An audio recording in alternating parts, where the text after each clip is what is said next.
She's a media producer, actress, talk show host, and philanthropist. She's best known for her talk show. She is worth $3 billion. She's Oprah, and here are her top 10 rules for success. The way through the challenge is to get still and ask yourself, what is the next right move? Not think about, oh, I got all of this stuff. What is the next right move? And then from that space, make the next right move and the next right move. And not to be overwhelmed by it because you know your life is bigger than that one moment. You know you're not defined by what somebody says is a failure for you, because failure is just there to point you in a different direction. Nothing about my life is lucky. Nothing.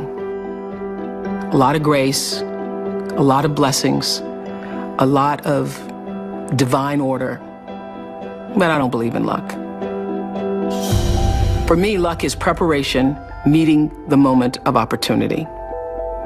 There is no luck without you being prepared to handle that moment of opportunity. And so what I would say for myself is that because of my hand and a force greater than my own, I have been prepared in ways that I didn't even know I was being prepared for. And the truth is, for me and for every person, every single thing that has ever happened in your life is preparing you for the moment that is to come. You don't have to hold yourself hostage to who you used to be or anything you ever used to do.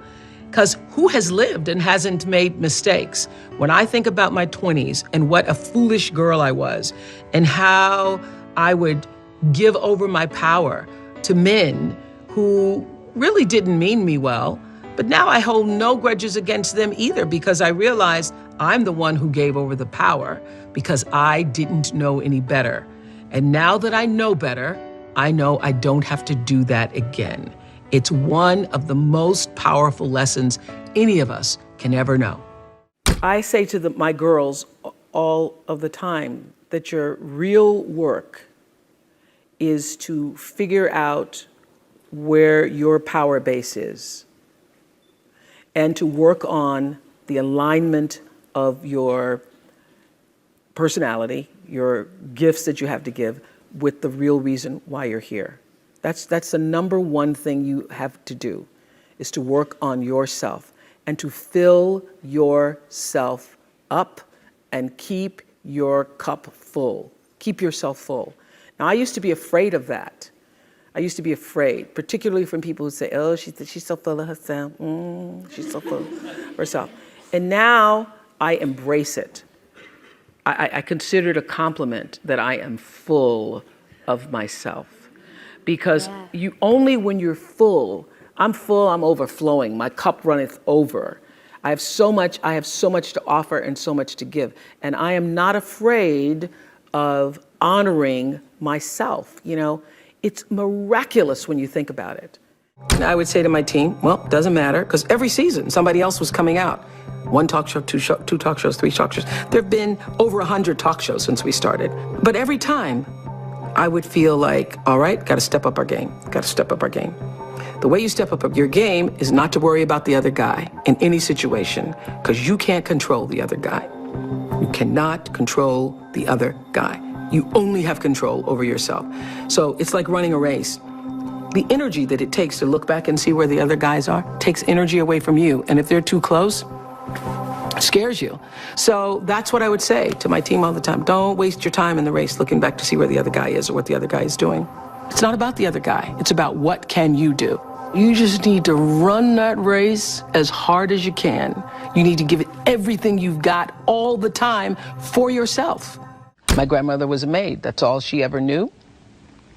The only real expectation she held for me was that I would one day become a maid and, in her words, have some good white folks, meaning people who would not speak negatively about me, who would allow me to take food home, who would be good to me, would treat me with some level of dignity and respect. That was my grandmother's dream for me. But I had another dream for myself. another, more than a dream. I had a belief for myself. And I remember watching her hang out clothes on a line one day and say to me, "You have to watch me, Oprah Gail, because one day you'll have to do this for yourself." And knowing inside myself that that was not going to be my life. Don't know how I knew it, other than that thing that we all have, intuition or an instinct that said, no, this will not be my life. But because I sensed that and was connected to that, and I remember it was a very still moment. It was quiet, and I was still, and I was watching her. I could see her right now with the clothespins in her mouth and putting them on the line and seeing the breath, because it was cold, the moisture coming from her lips. And I knew that that would not be my life. I knew that I will not be hanging clothes on a line in a backyard in Mississippi. So I was either 4 or 5 years old. And that belief that that would not be my life is what I held on to for the longest of times. I just, no matter what, believed that there was something bigger, greater, more for me. I always understood that there really was no difference between me and the audience.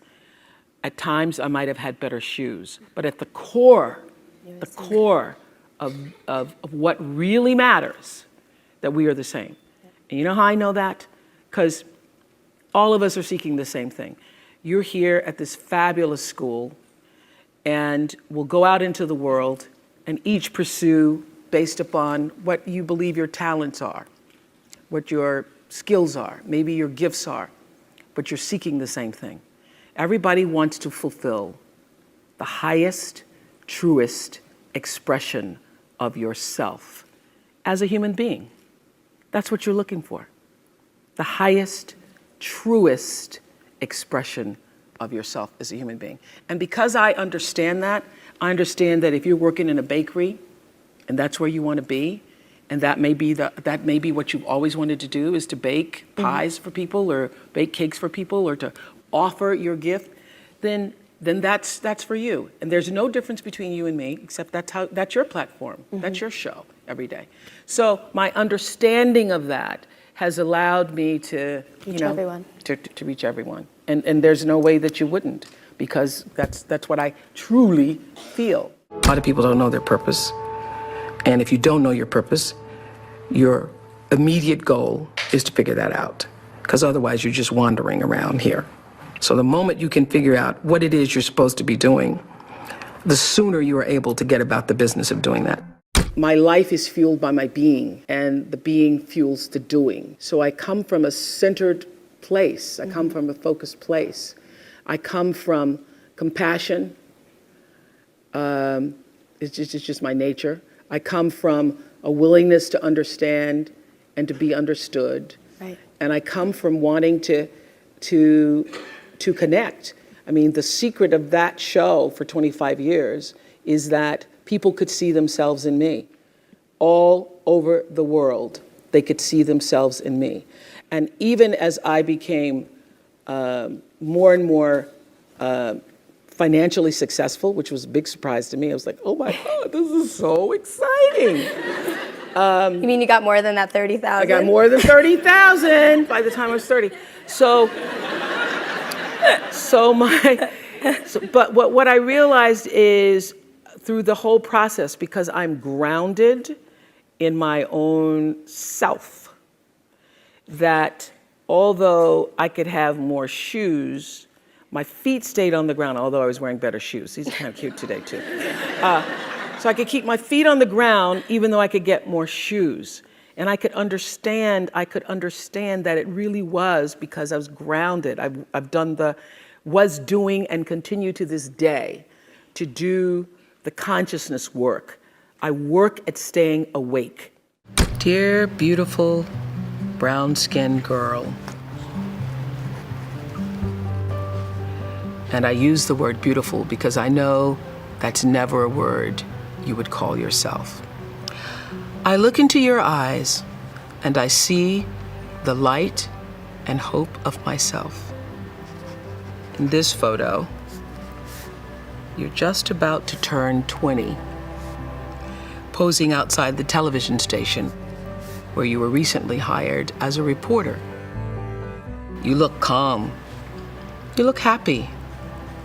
But I know how scared you are. If I could say anything to you, it would be, relax. It's gonna be okay, girl. Thank you guys so much for watching. I made this video because Valerie Brown asked me to. So if there's a famous entrepreneur that you want me to profile next, leave it in the comments below. I'll see what I can do. I'd also love to know which of Oprah's top 10 rules you connected with the most. Leave it in the comments and we're gonna join in the discussion. Thank you so much for watching. Continue to believe, and I'll see you soon.